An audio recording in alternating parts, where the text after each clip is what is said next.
Welcome back, everybody, to the Pat Flynn Show, and happy Labor Day. Check it out. Actually, let's do this. There was some new music as we zoomed in here to the live stream. Jim, do you recognize that? Did you have to pay for the license for that music, Pat? I mean, do you know what tune that is? I don't know what tune that is. So it's yours, right?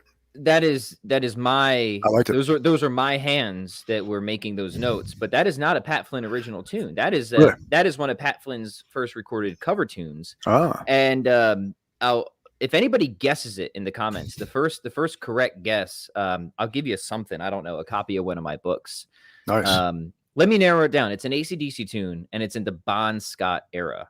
And I've been wanting to do some covers of my favorite AC/DC tunes, but my favorite AC/DC tunes tend to be sort of the B tracks. One of them is the song "Gone Shootin'," which isn't the one you just heard. Yeah, but that is such a good song. But it's like you're just never going to hear that one on the radio. Interesting. So what's up? Not much. See, it is Labor Day, but I had to teach today. We do not take Labor Day off here at Benedictine College.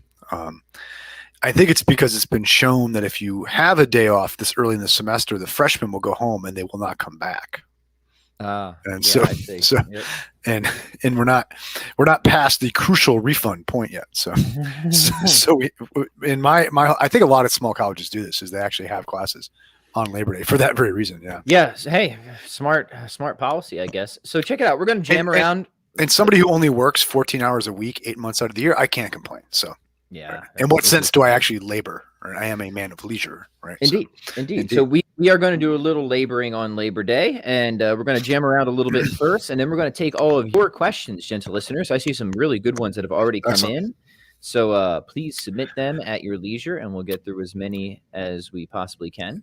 Pat, is that a Milwaukee Brewers cap you're wearing? There it is. Yeah, I had that cap free of irony in like 1982, right? I think this is the retro. I think I bought the retro one when I was at the stadium last year. When I owned that cap, it was not retro; it was cutting edge, right? Right. Yeah. Yeah, I was at a game a couple months ago, actually with a priest friend of mine, and it was a great game. Actually, I'm not a huge baseball or sports fan at all. I like going to live events; it's fun, but it was an awesome game. I think the Brewers were down like massively the first 5 innings, and then they actually came back and won it. So it was pretty exciting stuff as far as baseball goes. Yeah. So what have you been? Did you work out today? What have you been reading, thinking about? I did. Yeah. What do I do? I did some just some pressing, weighted pull-ups, and some swings. Kind of standard workout. I'll train later on tonight. And yesterday I knocked out about a 20-mile bike ride, right? Out on the Levee trails in the Missouri River bottoms. It's one of my favorite kind of Sunday cruise workouts, right? Mm-hmm. And let's see, I've been my son Patrick and I read the Stephen King novel 11/22/63 last year, and now we're watching the TV series from Hulu. So knocked a few of those episodes out yesterday. So good. You like it? Yeah. Well, I mean, here's the deal. I have to make my peace. It's not the book, right? Okay, I had to make my peace. And I hated the first episode because it was so not the book. But I can see they're bringing it back. They're winning me with each episode. So right here. All right. I'll throw out the first question. Are there any movies you like better than the book? I don't know that I do. Here's something I found very interesting recently. I didn't realize this, that Stanley Kubrick and Arthur C. Clarke wrote 2001: A Space Odyssey, the novel, together.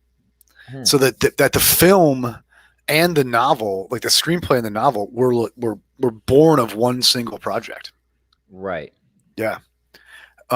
So that might now, and I've not read the novel, so I'm going to read that novel, and so maybe that will be one where the film at least equals the novel, because it's the same creative process. Yeah, there's, I think I'm with you. I think I almost universally prefer the book version of any film to book movie.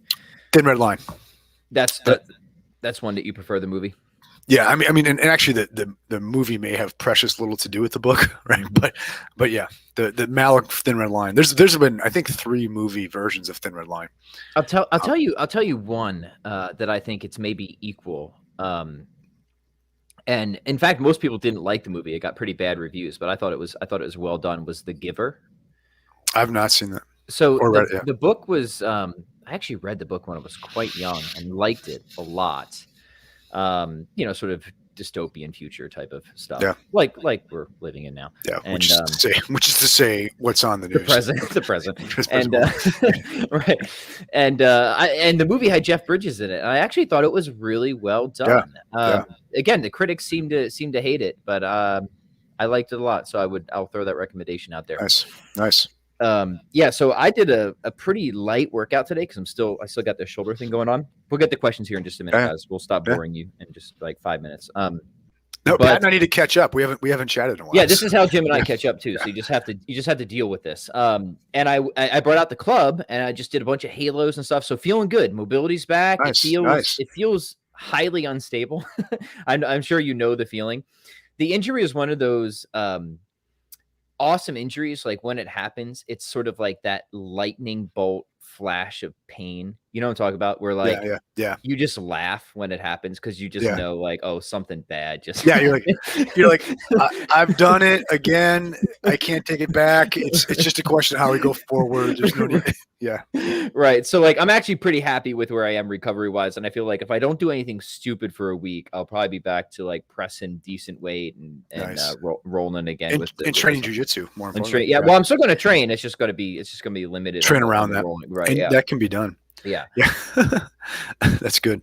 There was a film thing, but I lost it. Sorry. All right. Shall we take some questions? Let's do it.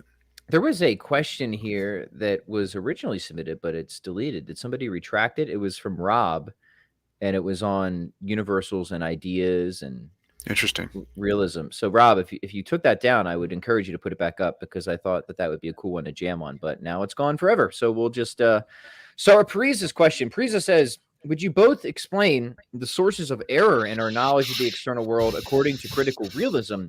In the last episode with Professor Kerr, he mentioned the example of hearing ... So, Parisa, I don't see the second half of your question here. So if you want to fill in some context, please do.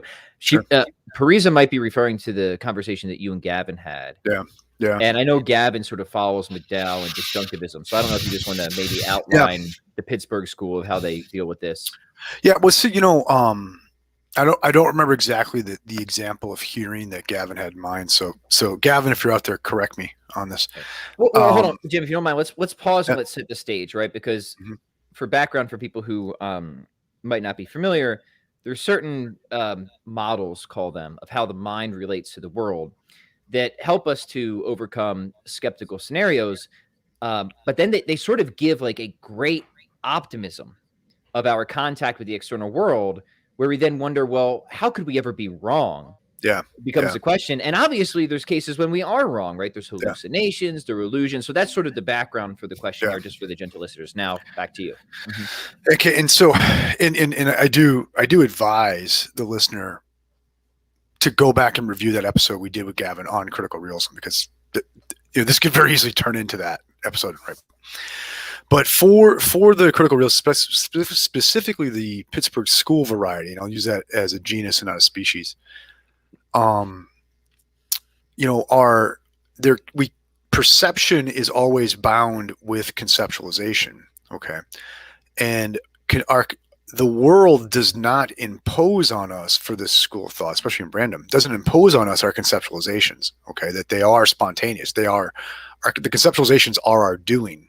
Right, and they're therefore fallible. Okay, so error can creep in, where we end up with a bad conceptual structure fit with the conceptual content that's provided by our senses. Okay, so the error could be on the conceptual side. It could just be on the mechanical side, that there's something wrong with my perceptual apparatus, such that I'm getting bad contents now, or misleading contents. Right. There's just damage.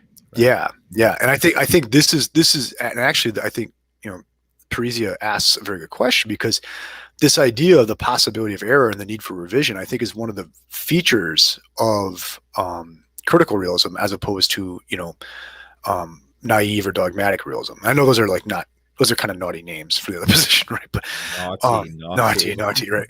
And so the idea is to say that so whereas a naive or critical realist might say that the conceptual structure is imposed on us by the world, right? The critical realist will say, no, the world must have a conceptual structure, and the job of spontaneity is to mimic that in our representations, but yet that conceptual structure is not imposed on our thinking, and we are ever involved in a revision of conceptual structure to get it to fit the conceptual structure of the world. Right. I'll just add a few quick remarks here that the way Aquinas deals with this, right, is he just draws distinctions between sensibles, right? Yeah. He just draws distinctions between proper sensibles, common sensibles, accidental sensibles, right? And so Aquinas has a framework where he's very optimistic in certain respects, right? Like, he doesn't believe that we can be deceived with regard to proper sensibles, but we can be deceived in other mistakes, particular common sensibles and judgments and stuff like that. So certainly all that needs more working out, but I think the resources Aquinas provides, and especially if you go read Stump on this, are really good for maintaining a critical realism, but also making sense of how we can go wrong without, of course, falling back to some type of skeptical scenario. So I would head in that direction too. Yeah. Hey, this is an aside, but I remember what I was trying to remember, if you don't mind. Yeah. Hit it. 3 years ago today, my dad passed away. And he would have God rest his soul. Yeah. A good man, not a good man. He would have loved your Brewers hat. So, dude, this is for Mr. Madden, for Bill Madden. For Bill Madden. This episode is, we will be praying for Bill Madden tonight. And note, I say this only with joy, right? So, yeah. Well, I haven't kept up. Unlike the passing of Bob, which was pure sadness. Yeah. Well, because Bob hadn't lived well, right? I mean, he did not have a good fate waiting him, right? Whereas I have confidence for Bill. This is true. Yeah. Bill, we can have hope and confidence in, and I guess unless you're Trent Doherty, who knows what happens with Bob, right? That's right. Who knows? Next one comes from Catholic Based. Says, Pat, have you ever considered, and we'll just include Jim in here because Jim's here, have you ever considered doing a devil's advocate debate? You're a very witty and funny guy. Well, thank you. Flattery will get you everywhere. So it would be great. The topic, of course, being, does God exist? Just to give you some nostalgia from your atheist and agnostic days. No, I haven't really, but I'll tell you how I think that would go. First off, I'm pretty confident that I could outwit 99% of theists on the God question, just because I know all the technical objections that most people probably have never heard of, right? So I could easily throw out, paradoxes of omniscience and modal collapse formulations that most people are gonna be like, what the heck is he even talk about? So I could just get easy point scores on stuff like that. So it would have to be somebody who's specialized philosophy of religion. And in which case, assuming that they knew the responses to those objections, which the smart ones would, my approach would just be the whole reason I'm a theist to begin with, which is just pressing skeptical scenarios, right? So it's back to what Jim and I have always talked about. The reason I'm a theist at the end of the day is because I'm not a skeptic. That's it. So to me, the options are not theism or atheism. It's theism or skepticism. I reject skepticism, and that's why I'm a theist. So my approach would just be to press skeptical scenarios as hard as I could and try and just undermine reason as aggressively as I could. Yeah. Because my position is once reason has its grip at all, you're sooner or later you're led to theism, right? And to quote Nietzsche, if there's such a thing as grammar, then God exists. And he's spot on about that, right? And I don't think you can coherently deny that at the end of the day, but you can raise some really interesting puzzles and challenges that could certainly throw a lot of people, could cause them to stagger in a debate. So that if I were to try to just try to sheer win, right? That's where I would go. And I think it would be productive because I think it would kind of raise the stakes in an interesting way that you don't often see in these types of debates. And it would also show how there's not a clear distinction between faith and reason at the end of the day, right? And Chesterton was good on this, where he says, look, every act of reason is essentially an act of faith in reason, right? And Brian Davis actually does a good job with this in his dialogue book with Michael Roos, showing we think that there's clear distinctions between faith and reason, but when we analyze each deeply, we see at the bottom level, there's really not. Yeah. Right. Yeah. Mm-hmm. Science is not something one believes in. I saw that meme the other day. I like that.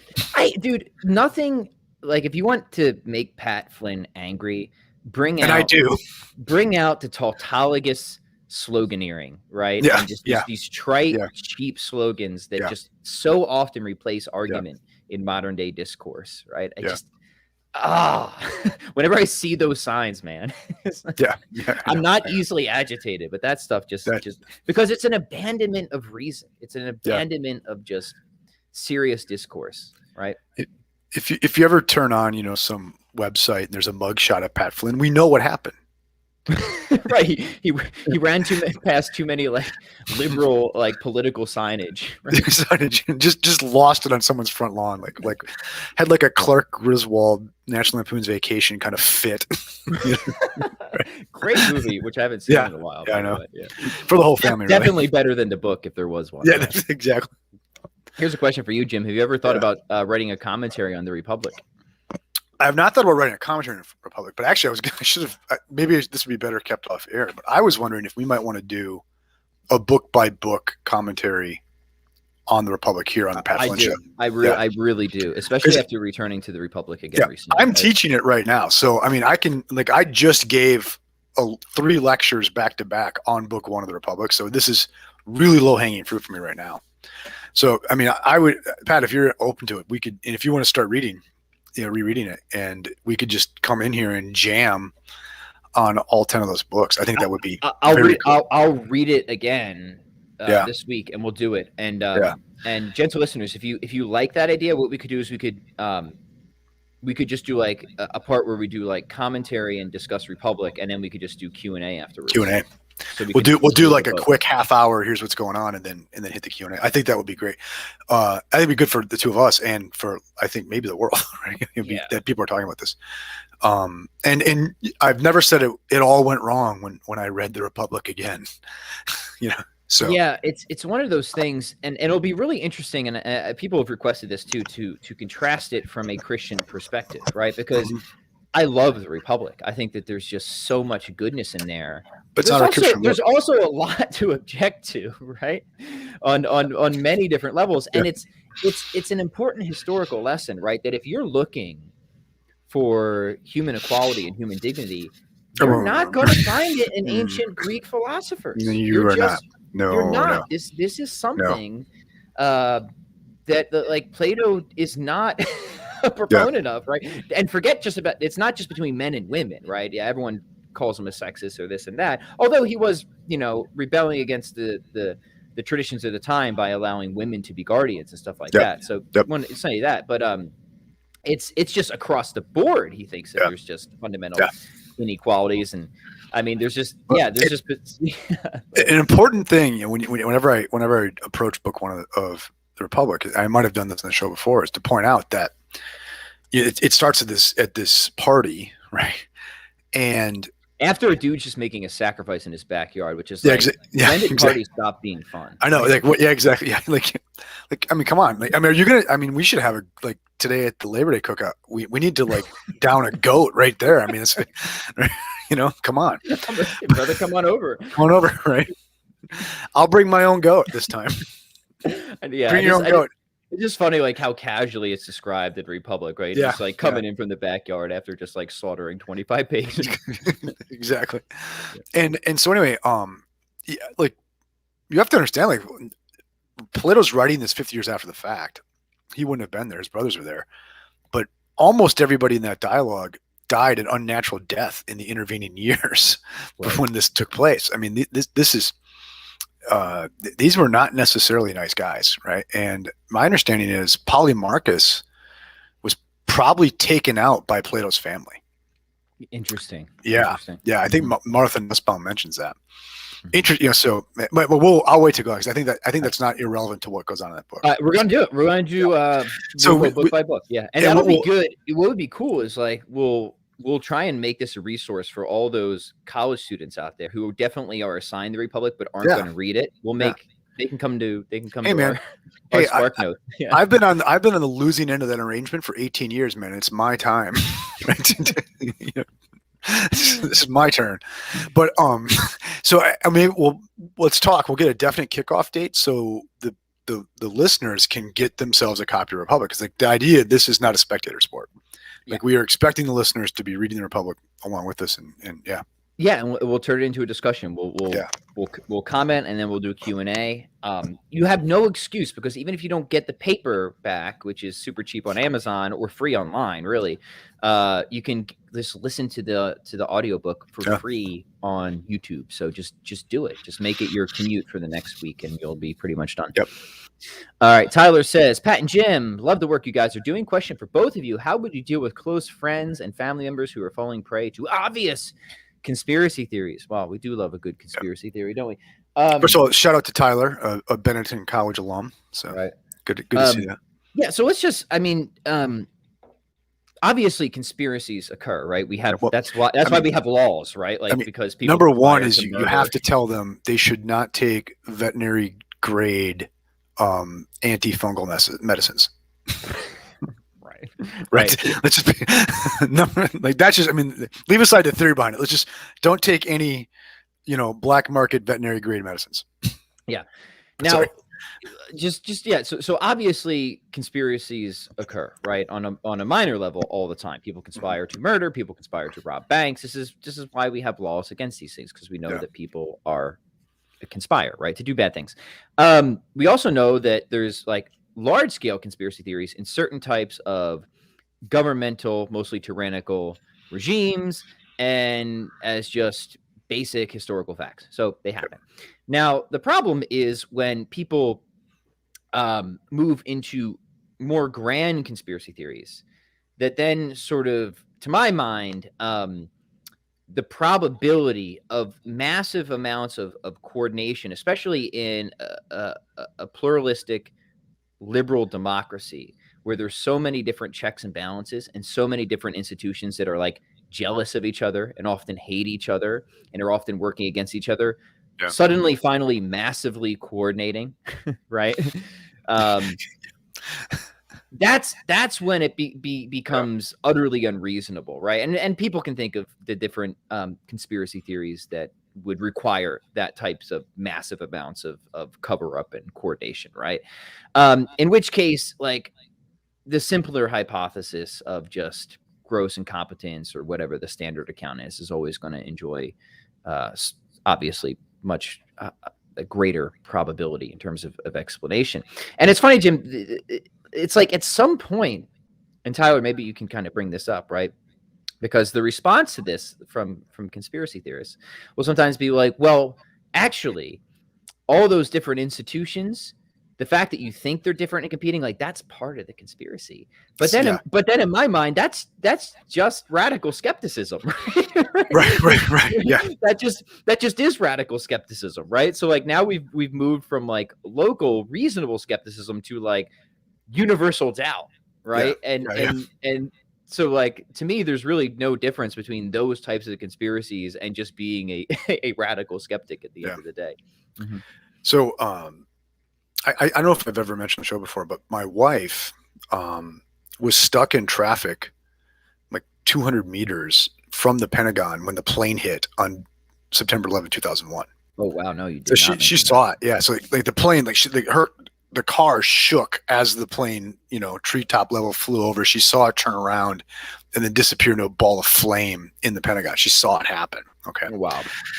And I was talking to a guy who was a big 911 conspiracy guy, who I knew pretty well. And he was one of these that just didn't happen. It's all a ruse. Okay.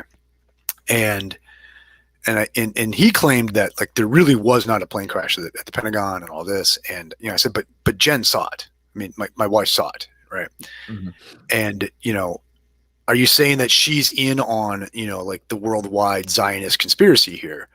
And he just looked at me like, hey, you're going to have to figure that out for yourself, kind of thing. He was like, he was willing to say, yeah, maybe Jennifer Madden was in on it, man. You don't know who's been planted in your life. Right. And two things came out to me. They're like, one, this is not in any serious weigh and attempt to weigh evidence, right? Yeah. Mm-hmm.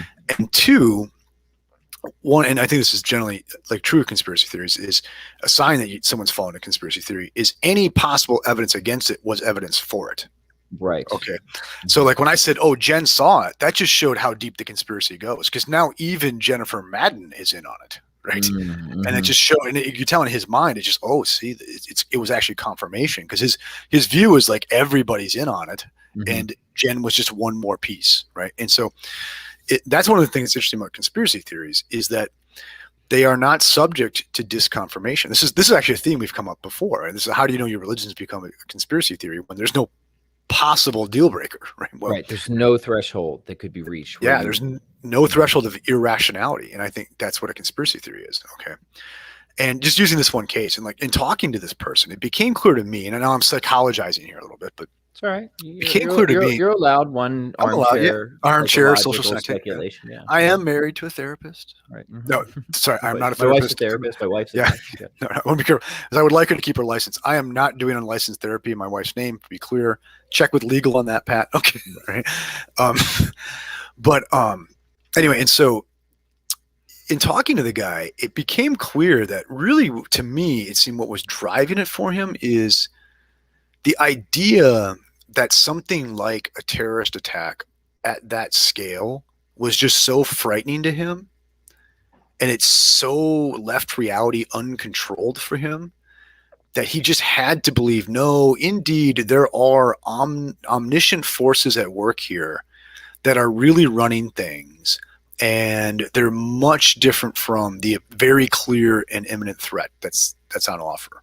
Right. Do you see that? Mm-hmm. And so I came to see conspiracy theories now are ways of avoiding the anxiety of dealing with what you're really afraid of, by sort of deferring that thing that you're really afraid of to this other omniscient power behind the scenes that's much more predictable and maybe even quasi-benevolent. Like, the CIA doesn't really want to kill us all, unlike Al Qaeda, right? Okay, but it's interesting. Yeah, do you know what I mean? It's taking this like really, really dark threat that's in front of you and diffusing it into this other behind the scenes thing that is kind of omniscient and quasi like divine, and that it's really running things, and maybe it has our best interests in a broader sense in mind here. Yeah. Right. Yeah.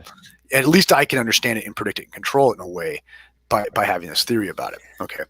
So to go back to Tyler's really good question, I think the way to address that is to start pressing, find what is the inner fear that you're trying to avoid by having this crazy conspiracy.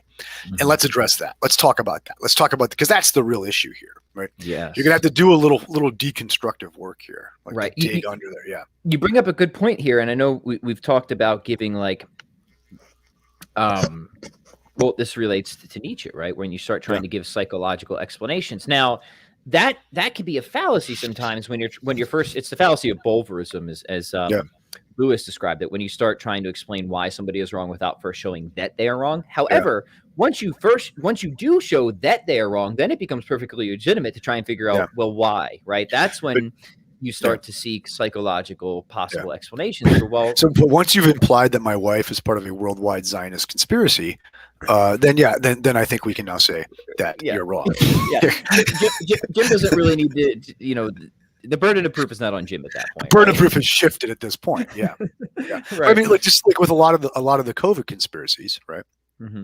And we dabble, right? But, with a lot of those conspiracies, what might really what deeper psychological? Here goes my monetization. Here goes Pat's been a great run, dude. I really love you, man. But it's over. We already said the trigger word, so exactly. But what might really be? So someone's saying, the COVID is, it's this pandemic that's been brought on, by this group of bankers. It's always bankers, right? Yeah. Well, that you think of it, that's a kind of a safer belief than to think that there really is a deadly, dangerous virus afoot, uncontrolled, loose in the world. Yeah. Okay. Right. So might someone be attracted to that kind of conspiracy because it's the safer belief? Right, right. You- Now, you- yeah. Oh no, I see that. Now, let me be very clear. Right, is that like a lot of times things get labeled as conspiracy theory when it's just like obvious that this is the truth. Like the whole leak theory. Like, I come know. on, Yeah, come on. Like clearly, like yeah. I mean, John Stewart. Right. That's yeah, like just watch that John Stewart video. John Right. Stewart. That's all we're gonna say is John Stewart. Yeah, He no. just nails it. Right? Yeah. And so this is why our situation is complicated now, because there's been a few seemingly conspiracy theories that. Right. Like the thing is that Yep. it's this rhetorical move of guilty by association, right? Yep. Where somebody doesn't like a particular view, Yep. and so they try to lump anybody that disagrees with them under this umbrella category that nobody wants to be lumped in with, Yep. such as conspiracy theorist or bigot or Yeah. racist, Yep. even though there's probably a million and one reasons of why they shouldn't be lumped into Yeah. that category. It's very rhetorically effective to do something like that. It's also intellectually lazy, dishonest, cowardly, and so on. But Well, it's effective, right? And I would say too is that one of the problems is we've discerned conspiracy theory from non-conspiracy theory, not based on the form of explanation the theory is positing, right, but on the content. Okay, so it was just declared lab leak is conspiracy theory. Okay, but and if indeed you were so committed to the lab leak that there could be no evidence against the lab leak hypothesis, such that if someone shows a document, supporting the idea that it wasn't a lab leak, you just said, well, that just shows how many documents these evil people can fake. Yeah, you're a conspiracy theorist, and you're checking out a reality. Okay, right. But that's not it. It's like what it was is we just said certain things are conspiratorial, where conspiratorial means false theories. Okay, which that's just question begging at that point. Yeah, and now let's also be clear. Like the lab leak theory is interesting because it's just a very simple hypothesis right? that explains a ton of data, right? John Stewart. Right. Yeah, John Stewart again. Yeah. Now I'm open to what new evidence in either direction on that, but the reason that's attractive is because it's a simple hypothesis that explains a lot of data, right? And we also know in academia, especially at higher ups in various institutions, you do see conspiring, right? Especially when it comes to peer review process and all sorts of crap like that. And this is where it gets complicated, because even though it becomes really improbable that you get mass conspiracies across different institutions and especially governments and stuff like that, it's not unheard of. And in fact, it's well documented, certainly in American history, that like any one institution can often do horrendous things, right? I mean, like the history of stuff that's gone into the FBI, the CIA at any one time in any one instance. I mean, one of my favorites is like the horrible mess that was the Branch Davidians. Like clearly the cover up there and like what actually went down versus what the mainstream story was is just absurd. So people just have to look into the details of that for themselves. I won't repeat it here, but like, yeah, I mean, like these people aren't all angels or saints either. Terrible things do happen. A lot of times it's a few buffoons who make a bad decision and then they got to cover their asses. Right. Yep. And that's when all worse things start to happen, right? So it's always the cover up, man. It's always the cover up. Yeah, it's just ass covering so much of the time and stuff like this. So anyway, hey, what do you tell your kids, right? If you do something wrong, just admit it, because now we're not going to war over who didn't do the dishes. Right. But when you lie about it, now there's going to be this whole family drama because now you're lying and you're stacking stuff up. Just tell the truth, take the bite, move on. Right. Yep.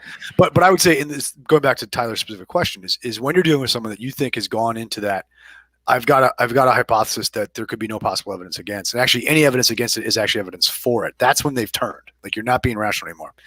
And I think then it's to try to articulate what is the thing that they're afraid of that this conspiracy masks, right? That lets them, so to speak, not have to think about, because this conspiracy diffuses that fear. Yeah, very smart. And for yourself too, always make sure before you make a commitment to something that at least that there's some threshold that could be crossed that would make you question your commitment to it. And even better if you know exactly what that threshold is, or at least some aspect of it. Right? And there's some know thyself is important here. Like, what really motivates me, right? I mean, I have a whole view that this is what's moving Greek tragedies is is people's failure to ask themselves hard questions about themselves. Like they're fated by their own self-imposed self-ignorance, right? Yeah. Or, I love Nietzsche's beginning of the genealogy of morals. Like we knowers are not known to ourselves. Okay. And so I think, getting into the possibility that maybe my motives, even though I claim rationality for something, aren't necessarily rational. I think we do have to ask those hard questions of ourselves. Yeah. Right. And I think it's okay to also admit it in many respects. Like there's certain things that I believe where I'm happy to say I want this to be true, right? Like I have many motives for why I believe this. But I also think I have reasons for thinking that it is true as well, right? Yeah. So good stuff. All right. Anthony says he wants to know when you're going to give me my next club lesson, Jim. Yeah, we should do one. I think maybe even later this week, like maybe Thursday-ish. That'd be good as we ease back in with the shoulder. So yeah. It might not be a heavy club lesson with Pat's current shoulder situation. I only have one club, so we're stuck with just right. using that one. So that's right. But we know someone who could fix that. All right, maybe later this week we'll do a live club and kettlebell workout for you guys if you want to follow along. All right, Jim, nutrition question. What are the mainstays on your grocery shopping list, and does your family do keto with you? My wife does keto, and Does she really? yes, it's a very, very good effect, right? And my children are just in a constant search for calories. So my children are definitely not on keto, right?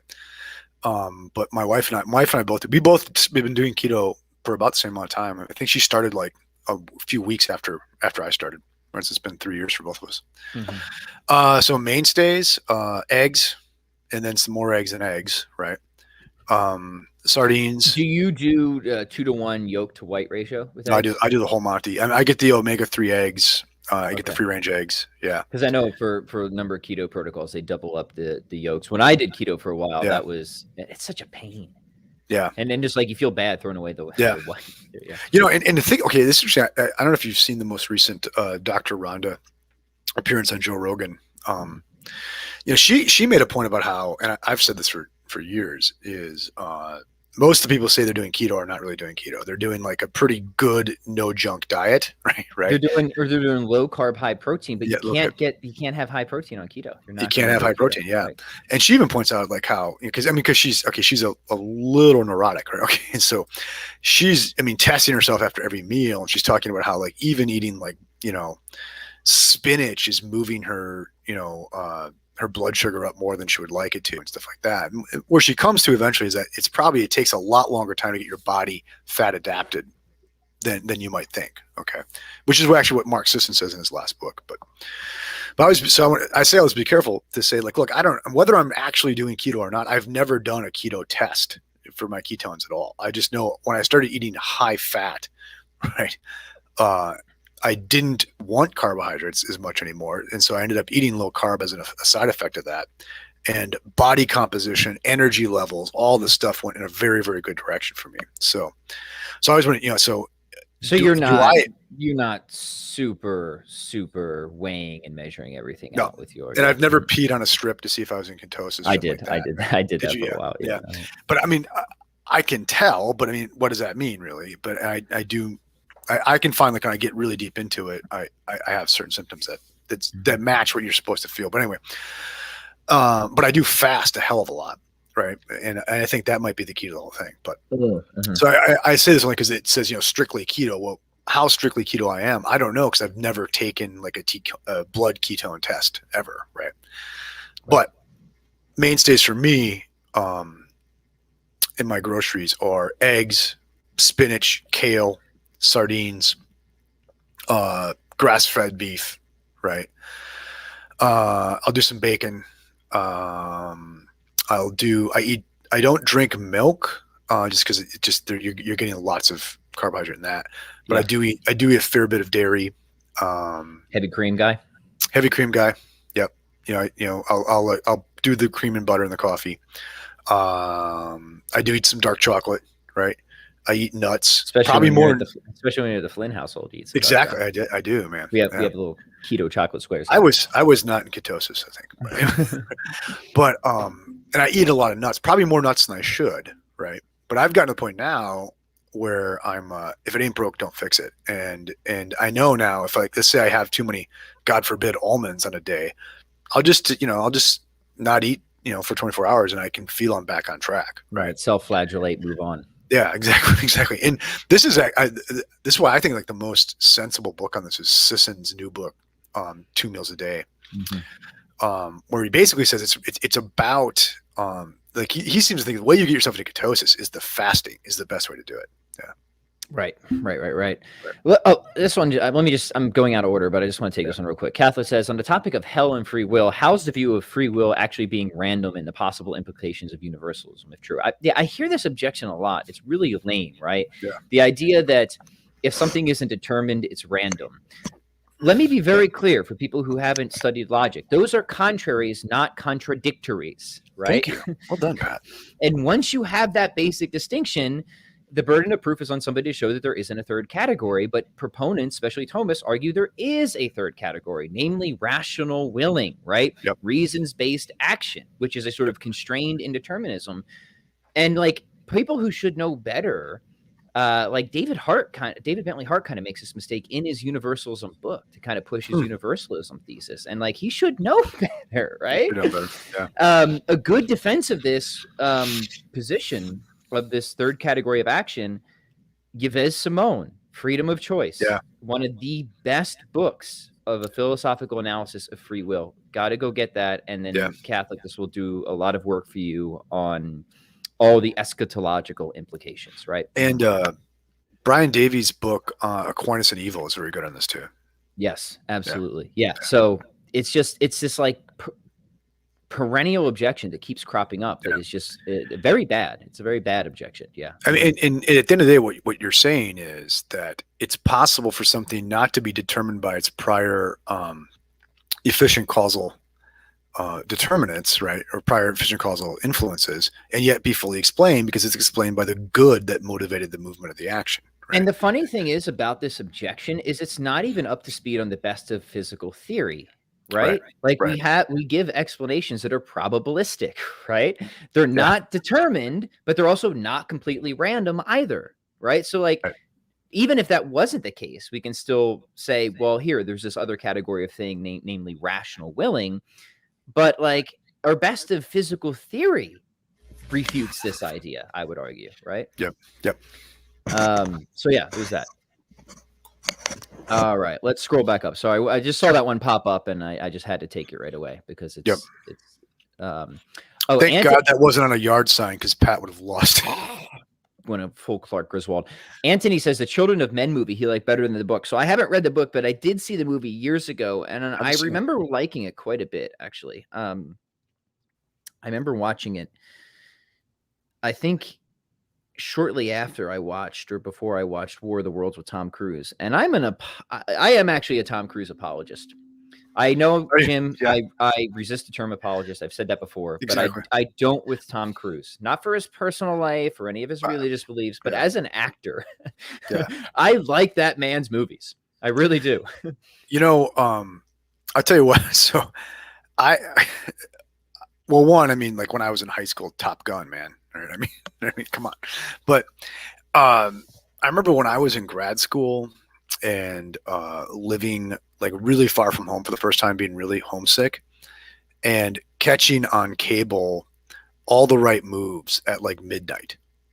So it's about this small town high school football player.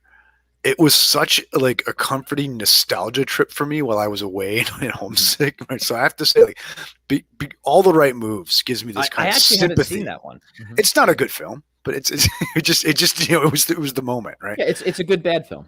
It's a good bad film, yeah. And it just here I was actually in Northeast Ohio, right? So it's kind of the same geography, and it reminded me of home in a way, and it was about leaving home. And I have to say, I'm not necessarily proud of this. Mm-hmm. That All the Right Moves helped me emotionally at one point in my life, right?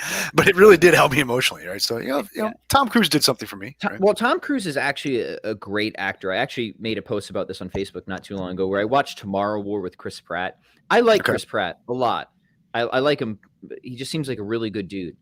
But he's he's kind of got that one role he can do, which is like goofy action Yeah. star. Yeah. And they tried to put him in a serious role, and there was some bad writing, and he's not a good enough actor, I don't think, to make bad writing work.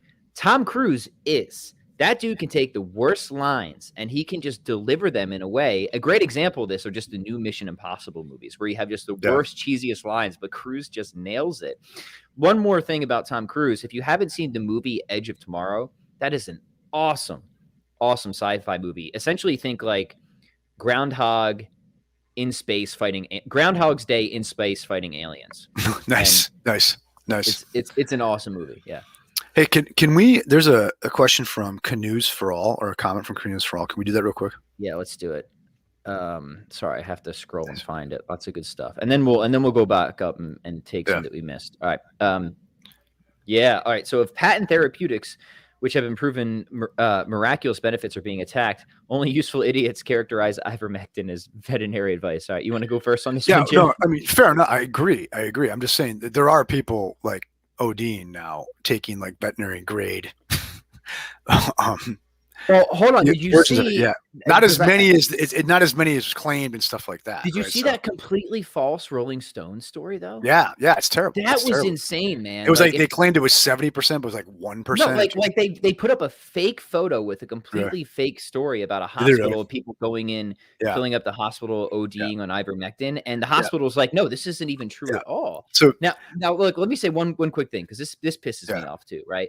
Is like, we're used to liberal media being factual but untruthful. That's a good way to describe them, right? That's a good way to, yes, this is a horse dewormer, but actually it's used in humans, and there seems to be some decent evidence that it might be effective as a therapeutic, right? That's an instance of being factual but untruthful. However, this is how Plato defines sophist, by the way. Right, but why not occasionally, if you're Rolling Stone magazine, just throw up a completely fake photo with a completely fake story and just bank on your readership being so stupid and gullible that they'll just start retweeting it like Rachel Maddow did. I went off on Twitter about this. I don't have much to say on various therapeutics because I'm not an expert in that. However, I did survey the literature, and it seems like there's some decent, at least initial evidence from my mind for this as a therapeutic.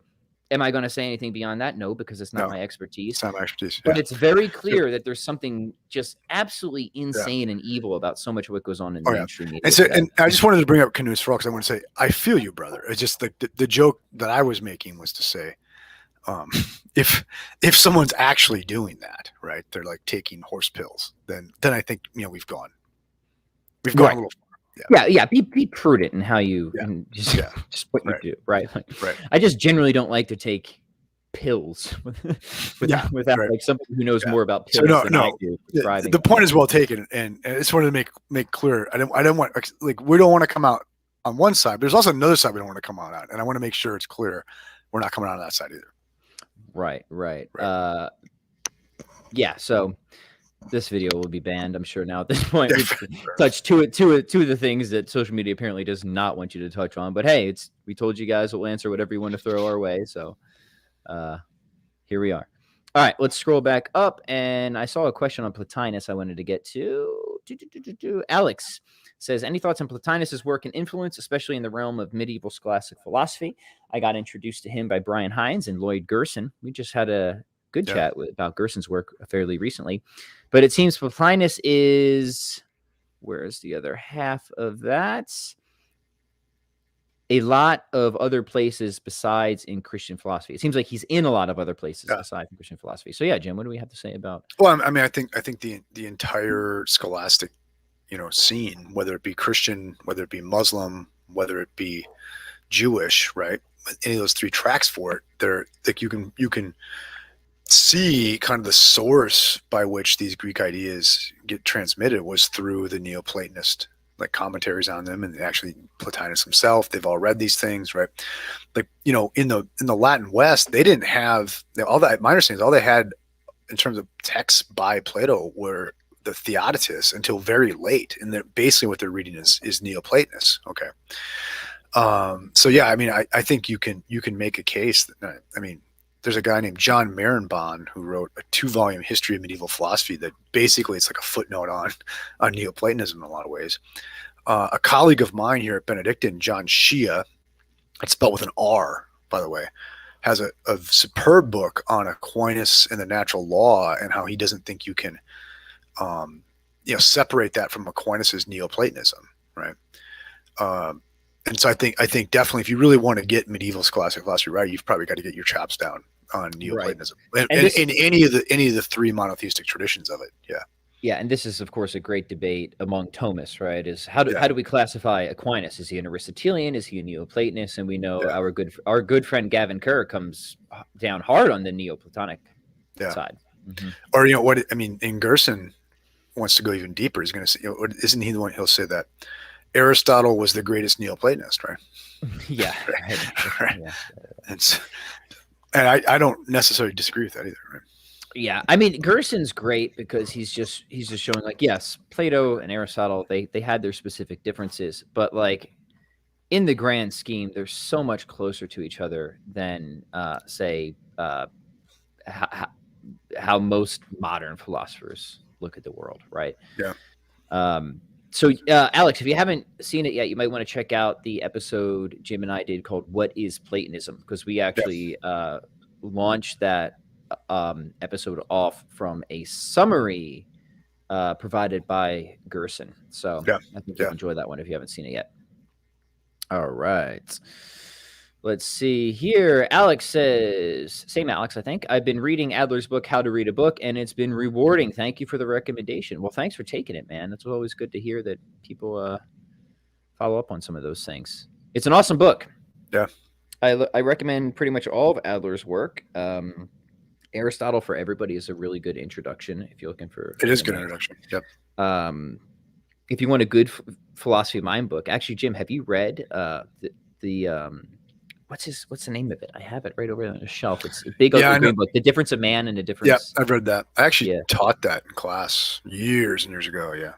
Yeah. So he's a really interesting guy because he's a guy that like I think does both realms well, like the real heavy scholarly stuff, but then he's also great at bringing it to a popular level too. Mm-hmm. All right. Next comment is highly recommend the movie AI, Artificial Intelligence, if you guys haven't seen it. Very sad ending, and as a kid, it brought many key themes to meditate on. I feel like I saw that years and years ago, but I don't remember it. I'm actually thinking of using it next semester in a class. Interesting thing about that film too is it was Kubrick, I believe, died in the middle of making it, and then Steven Spielberg picked it up, and you can kind of see the moment in the movie when like we end Kubrick phase and begin Spielberg phase. But it is a philosophically rich and troubling film. It's in my like top philosophy movies. Yeah, I'm gonna have to revisit it then. Yeah. What year did that come out? I'm thinking I was in college when it came out, so 90s. Okay. All right. Yeah, maybe grad school, late 90s, probably late 90s. Conliad has a question here. He says, Pat and Jim, this is not a slow brain question, I promise. Pat has mentioned on a previous podcast how to read a book. Wondering if either of you had your own insights on this. So, like, how do Jim and I recommend how to read a book? Yeah.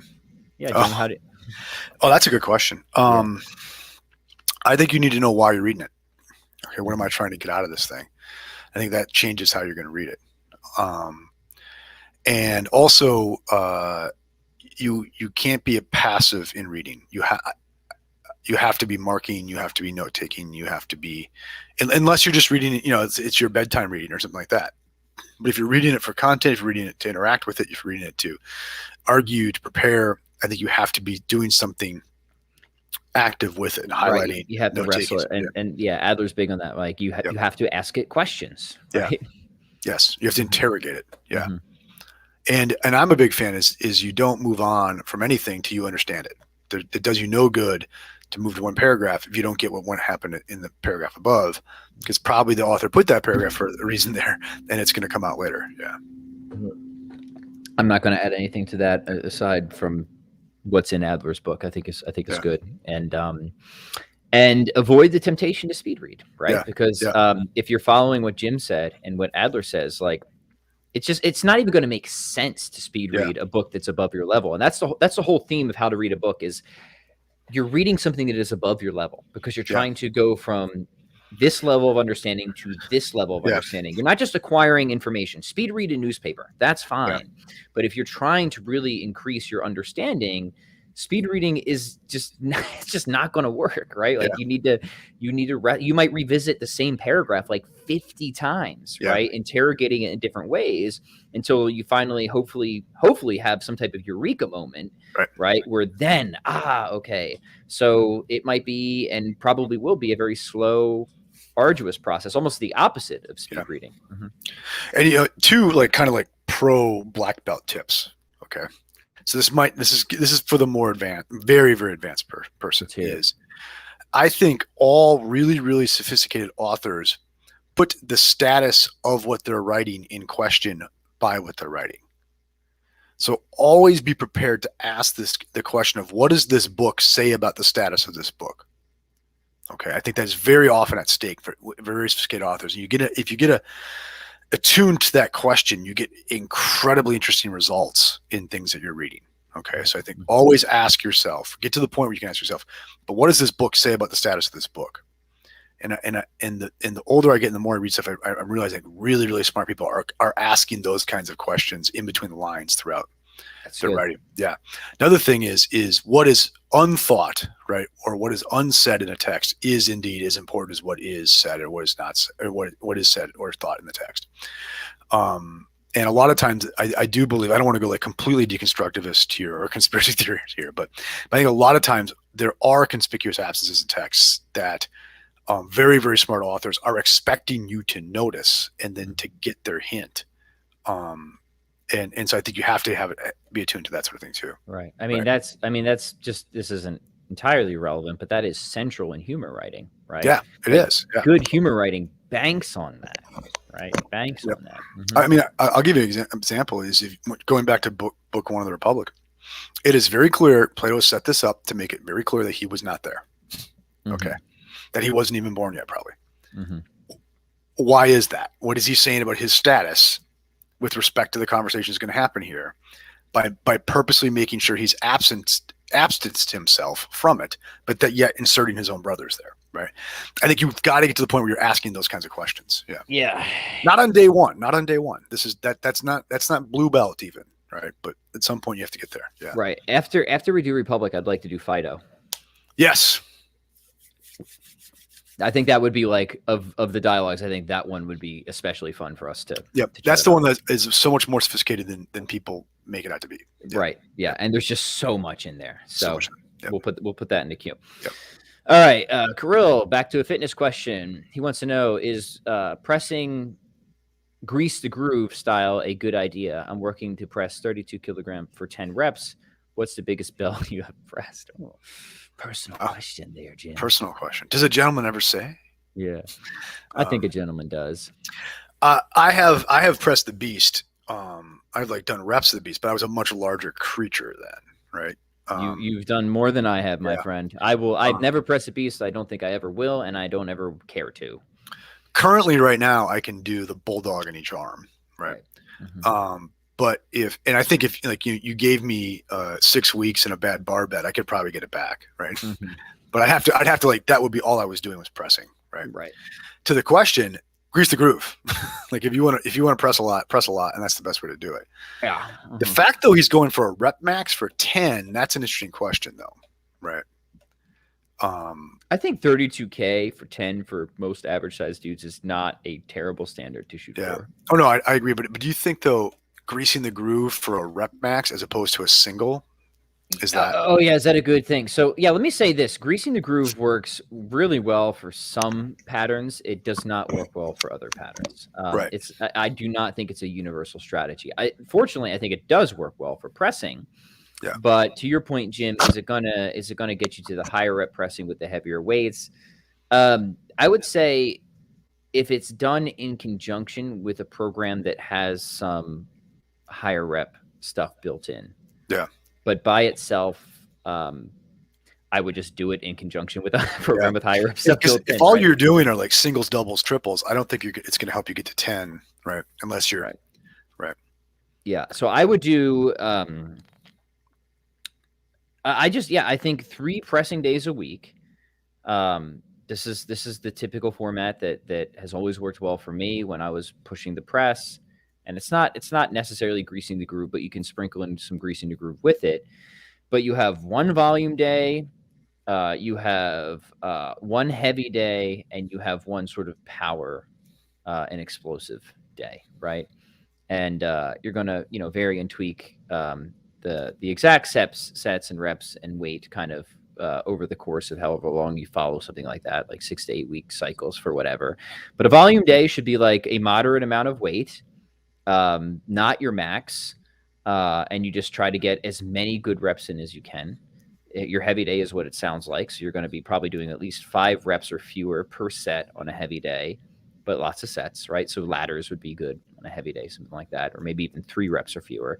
And then explosive day is when you just work the jerks and the push presses and all this or that. And then if you just have like 1 or 2 days of kind of greasing the groove, and for people who are unfamiliar, greasing the groove is just like frequent practice of a movement pattern, almost spontaneous practice of a movement pattern throughout the day. And you're just greasing the neuromuscular efficiency of something. So, and I would keep those kind of quite sub-maximal and super sub-maximal. Yeah. super sub-maximal. Like that's the idea, is like you're just greasing a groove, right? You're not trying to totally crush yourself.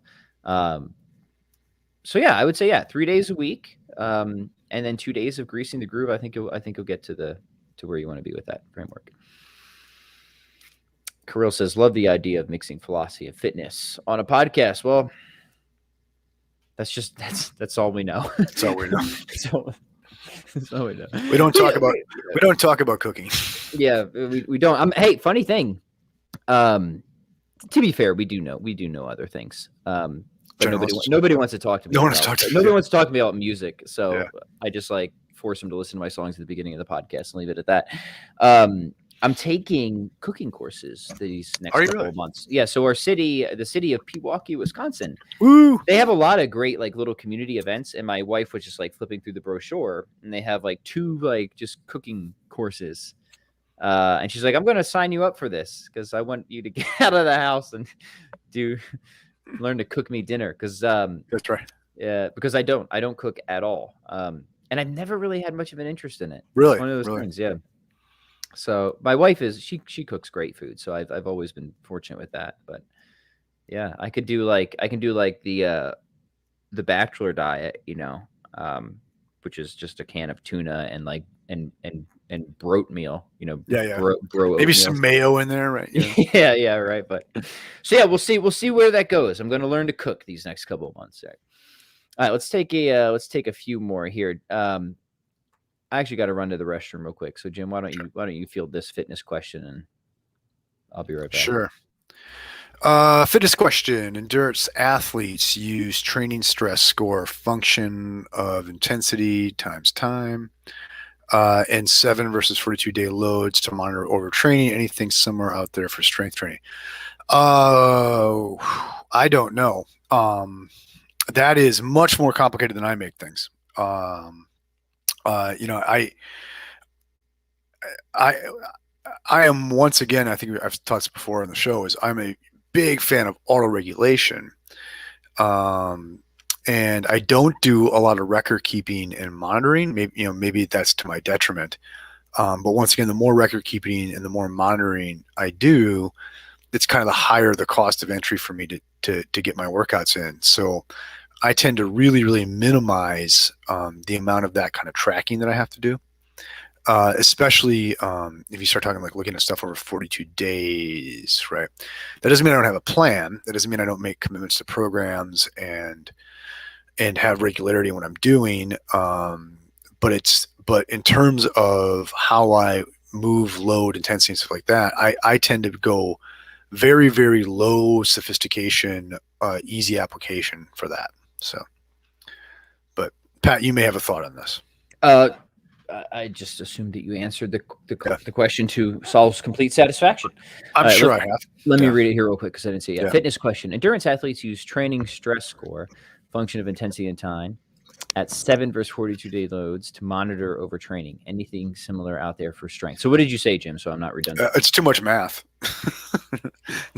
uh, no, I mean, I said that it just for me, once I start having to track over several weeks and stuff like that, the cost of entry is getting high. And so that's why I like auto regulation. I like absolute simplicity. That doesn't mean I'm just making it up as I go along. It doesn't mean I don't have a program, but it does mean I'm going to simplify things much, much greater than that. Okay. Yeah. And also, and a lot of this could be like an age and stage thing. Okay. So if you're training for a powerlifting meet and like every half kilogram matters on what you get out of your strength program, you might need that level of sophistication in what you're doing. Okay. Right. Mm-hmm. If you're like me and you're already strong enough for what you want to do, probably more strong than you need to be, then I don't think you need to get it down that precise, because like every kilogram I can squeeze out of myself is not going to matter. Right. No, I completely agree with that. I think the sort of hyper-focused periodization is just super unnecessary for most people most of the time, right? Yep. If you're training for a powerlifting meet or an Olympic lifting competition, okay, different story. But I'm not going to be the guy to help you with that anyways, because I'm not a powerlifting or Olympic lifting coach. Right. But Right. I can direct you to people who will give you an extremely precise regimented protocol for something like that. But most of the time with Jim, let's get the basic principles in place. We'll get some simple numbers going, and we'll take down as many barriers to entry as possible. And like, look, you can make a ton of progress without the math, without the complicated math. Yeah. So yeah, that's good reminders there. Yeah, and I mean, I don't mind percentage based periodized programs and all that. I mean, I've made many spreadsheets for many people, including myself, over the years. But at a certain point, you might ask, like, is that really something I need at this point? Yeah. I'll be frank. Like, part of me wonders, like, how much of it is just like, how philosophers, like, they like to put things in symbols just to like signal.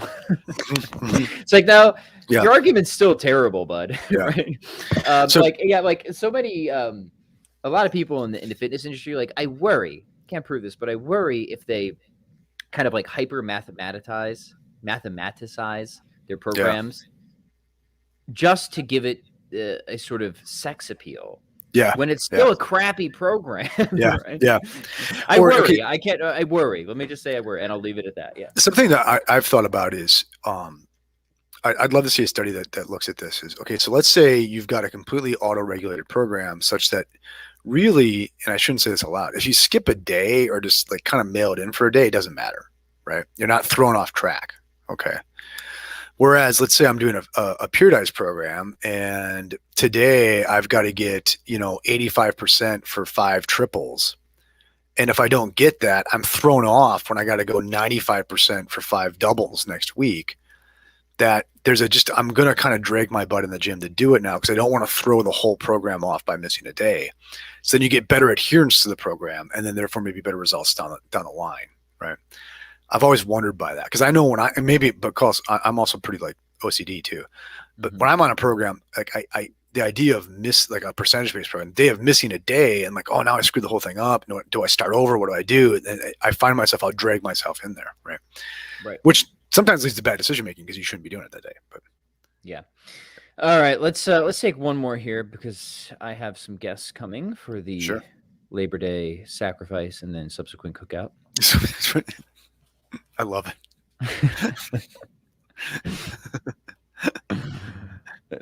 It's sprinkling of the blood. Right. We're sorry. I was scrolling through here. Let me find the next one in the queue, and then Jim will let you pick out one more from the that you want to finish up with. Sal just requested we publish the Republic at scheduled times. I just finished it and objected to a lot as a Catholic. Yeah, of course. Yeah, there's just much in Plato that you're going to, from his epistemology to his theory of the soul to obviously a lot of his moral posture towards certain things, right? There's just some of the dating advice, right? It's a good way of putting it. Putting right? It, yeah, right. Right. Not a very age stratified thing going on. Yeah. Yeah. But like, what's really Yeah, what's really interesting, and we'll talk about this when we do this series, are like is to really, and I'm going to go back to McIntyre here. This is such a useful philosophical exercise, is to like take yourself out of your paradigm. Don't like renounce your faith. I don't mean that, but like just try to see through another paradigm, right? Yeah. Where you're not just trying to analyze arguments, but you're really trying to see like through the eyes of like why would he have thought this way? Why would he have Yeah. reached those conclusions? And I'll tell you what, like I disagree with Plato a lot of things, but like it's pretty easy to put yourself in his paradigm, Yep. right? It's pretty easy to see why he thought the things that he did, and why I think a lot of the positions could be very reasonably reached, especially given the cultural context Yeah. that he was in at the time, And right? and And that's a lot more charitable. Like what I just said there is like I don't say that of many other paradigms, right? and since we're trying to get demonetized, Right. He writes at the end of the Peloponnesian War, which was really a bunch of small wars that Athens fought, and didn't come out very well on.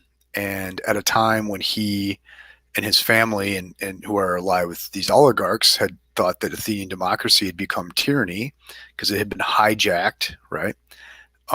He was, in a time of religious and cultural decline.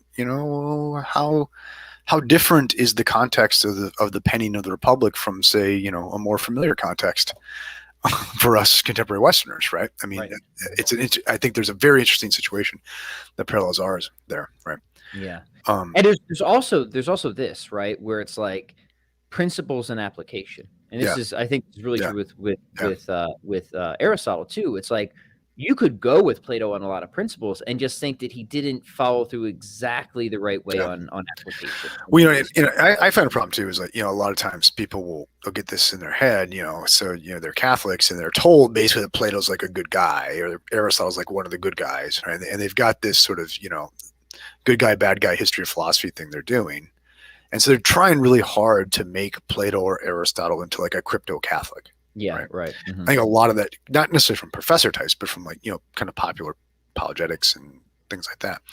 And these are not crypto Catholics, right? These are Greek aristocrats, right? And those are very different things. Right. So, I mean, just like real quick, let's just highlight some of the radical divergence, right? So Plato thinks that we pre-exist our bodies, right? Arguably. Let's say like mainstream interpretation, right? And there's mainstream interpretations, and there's like the patent, and we'll talk about this when we get deeper into it. Mainstream interpretation is that me and you both wonder if that's actually true. Mainstream interpretation is that his epistemology is one of recollection. Yeah, I'm seriously starting to question that one myself, but that's mainstream. It's recollection, but what he means by recollection, I think, is not what we mean by recollection. Yeah. Right. It's right. But the point I'm drawing out is mainstream interpretation on these things is definitely not Catholic. Yeah. Right? Exactly. However, there's other great points of convergence. We were just talking about this. I forget if it was behind the scenes, but like towards the end of the Republic, you have almost a treatise on heaven and hell, right? Yeah.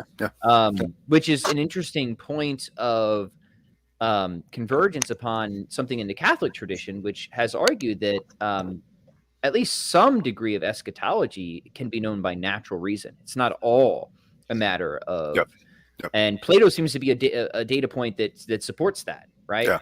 In certain respects. So there's the point I'm making is like there's some like you're not going to be able to shoehorn. Jim's absolutely right? If you're just trying to like fit this guy into a Catholic box, you're fooling yourself, right? Yeah. But there's certainly other aspects that I think are very compatible or offer like a lot of useful ways of thinking matters through within a Catholic paradigm as well. I'll just agreed. 100%. Yeah. All right, Jim. Anything else grabbing your attention that you want to talk about, or do you want to just wrap this one up? I put a new blog post up on jdmadden.com on the philosophy side. So what's it about? Give us it is an excerpt from the introduction to the new book. So sweet. I haven't decided if I'm gonna do the rest of the introduction in a subsequent post or move on to something else. So an excerpt from the introduction of the new book is up as a blog post under reflections on the philosophy side of jdman.com, and there's links to it on Twitter and Facebook. I think I might have found it. I'm going to try and dump it in. Is it called A View from the Hill?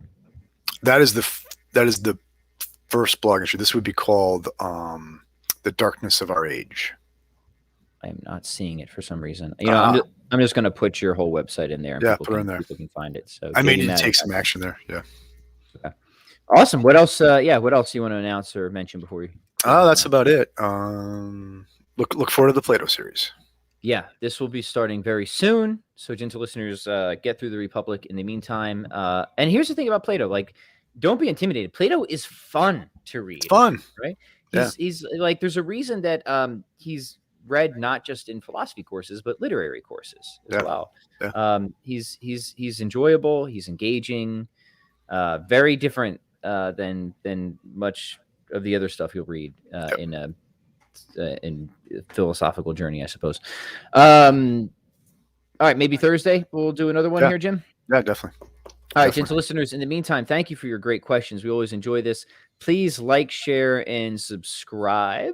Please leave a review on iTunes, Stitcher, or wherever you listen. And please comment for the algorithm. Yes.